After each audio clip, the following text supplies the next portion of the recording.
बिस्मिल्लाहिर्रहमानिर्रहीम। जब आपका कोई प्यारा फोत हो जाए तो ये तीन काम ज़रूर कर लें।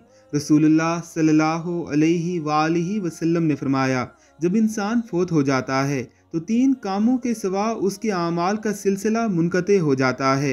एक सदका जारिया, दूसरा वो इल्म जिससे इस्तिफ़ादा किया जाए, और तीन नेक औलाद जो उसके लिए दुआ करे।